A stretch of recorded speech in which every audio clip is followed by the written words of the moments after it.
In an era where digital threats transcend borders and trade frictions continue to reshape global alliances, only a few voices contribute to insights into potential breakthroughs. And one of those voices belongs to Mr. Jose Manuel Barroso, who's the former president of the European Commission. During his term, he has steered the EU through turbulent times, from the world's financial crisis to the emergence of new geopolitical challenges. Well, at the Global Cybersecurity Forum here in Riyadh, he has provided his seasoned insights on an increasingly complex global landscape. Good to have you with us on CGTN, Mr. Barroso. My pleasure. To begin, we are here attending a global forum on cybersecurity, and I saw you earlier on the panel with the topic of path to de-escalation. So maybe would you like to share with us some of the new cybersecurity threats that you are most concerned about?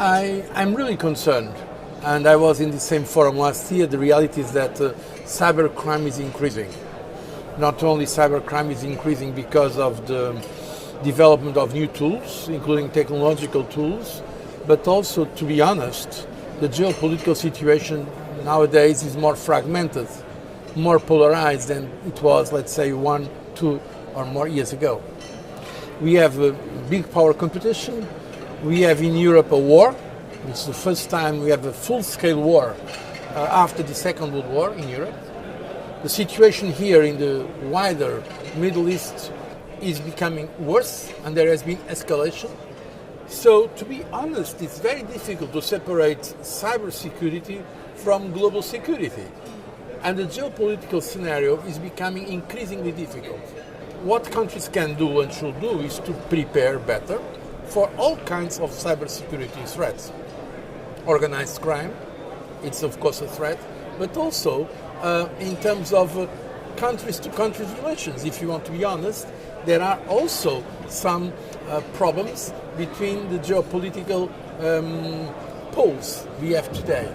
And speaking of the relations between countries, we've heard that reports of cyber attacks involving agencies from various governments have emerged one after another in recent years.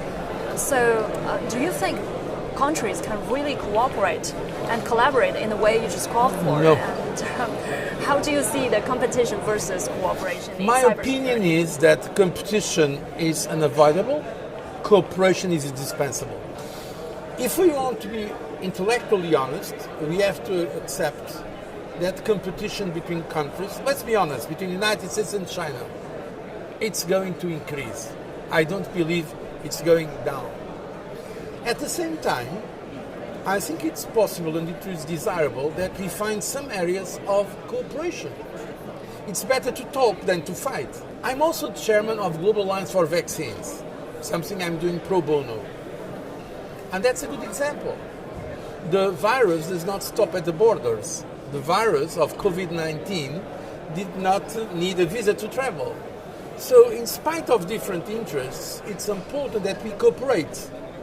When it comes to some areas, we have to recognize them as global public goods and not just national interest. Global public goods, for instance, fight climate change.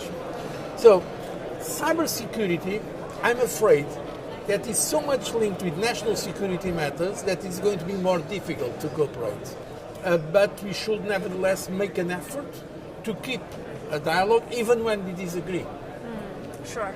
Now, I want to shift a little bit from our topics in cybersecurity to trade, because some of the most pressing issues between EU and China nowadays is trade.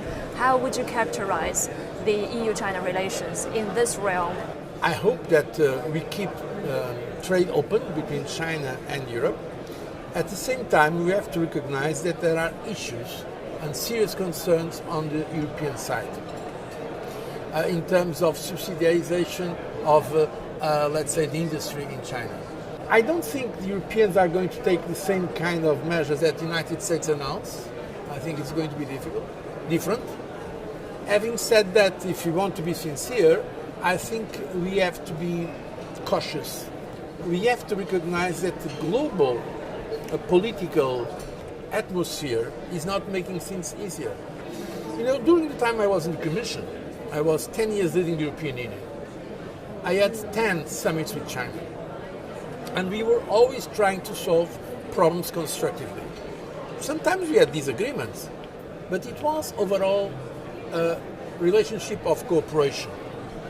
Today, I'm afraid it's not the same kind of cooperation. And that's why it is important to foster dialogue, to avoid the escalation of the problems and try to have escalation of solutions. Sure, I believe I've seen some of those, shift in the landscape between the EU and China, also in cybersecurity now as well, because we've seen that some of the EU countries have wiped out Chinese hardware makers from their networks following the recommendation of European Commission. But some nations seem to be delaying this process. Why do you think is that? I mean, we are a union of 27 countries. We share our sovereignty in some areas. For instance, most countries are members of the euro, the European currency, in terms of trade, in terms of common agricultural policy, but our countries keep their sovereignty. So I'm not pretending the European Union agree on all issues. The European Commission also warned that the slow rollout of some of the next generation networks could hinder the development of some new technologies like artificial intelligence. Yeah. How can we balance the need between innovation and the security problems? That's a real problem in Europe. Sometimes the companies in Europe, including European companies, they criticize the European Union because we put regulation ahead of innovation. Because the European public is very concerned with the misuse of some technologies, including AI. How can we keep regulation so that we know the rules, but without being negative for innovation? I'm not sure that we are always finding the right balance. But I think it's important that different systems, and China is a different system from Europe, I know that it's a different system, but that we keep the dialogue to see what we can do in some areas together. Let's hope that we can overcome those difficulties. Yeah, let's hope we can talk. Well, thank you very much, Mr. Barroso. Thank you for your insightful opinions. Thank you.